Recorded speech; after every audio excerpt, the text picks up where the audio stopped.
ikan baung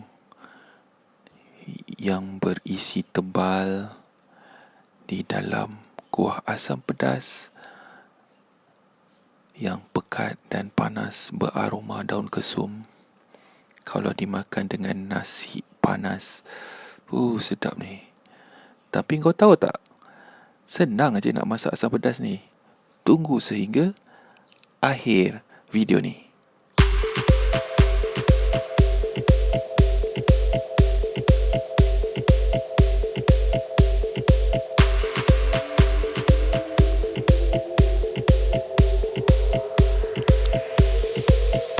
Asam pedas ikan baung. Ramuan yang kita perlukan ialah daun kesum. So ni bentuk daun kesumnya. Kita perlu asingkan daun daripada dahannya. Ini pula ikan baung. Ikan baung ialah ikan sungai yang sadar. Kau tengok isinya tebal-tebal. Kat sini aku buang sayap dia, sebab aku tak nak dia terbang sebentar lagi.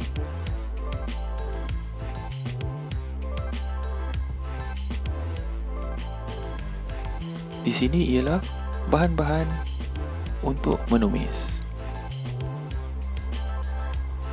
Kita akan kisar bahan-bahan ini. Sekarang kita kisar bahan-bahan yang untuk dikisar.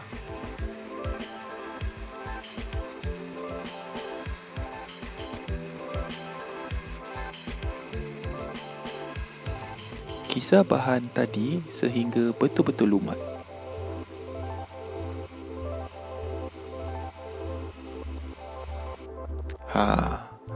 Macam ni rupanya.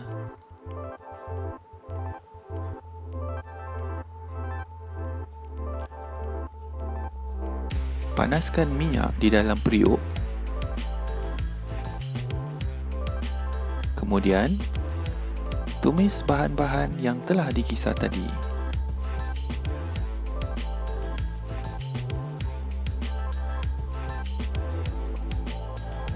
Kita perlu tumis sehingga naik minyak.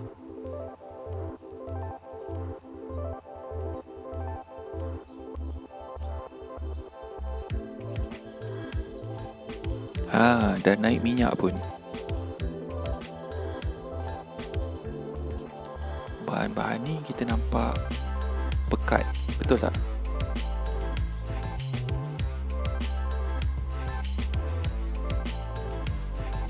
Sebelum tu kita sediakan air asam jawa.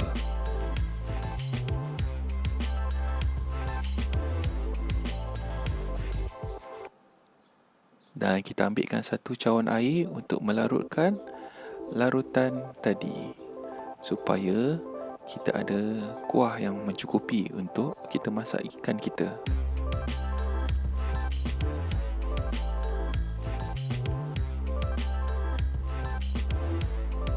Untuk menambahkan asam kepada kuah ni, kita tambah air asam jawa yang telah kita buat tadi.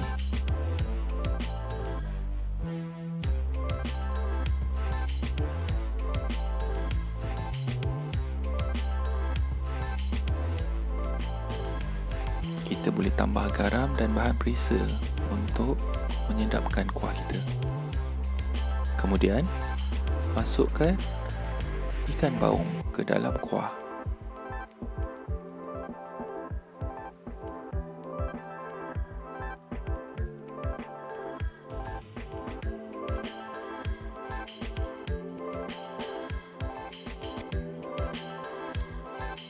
Kat sini dah nampak dah sedap dah.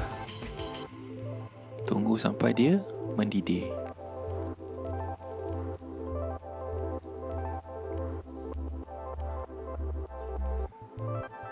Kuah pun dah pekat.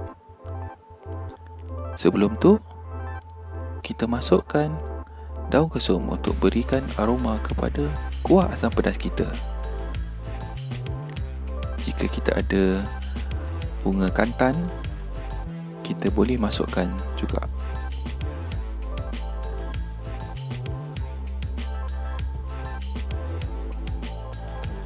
kita dah sampai ke penghujung. Asam pedas pun dah masak. Kalau kau nak tahu resepi-resepi yang bagus dan sedap dan senang, subscribe kepada Kitchen 29.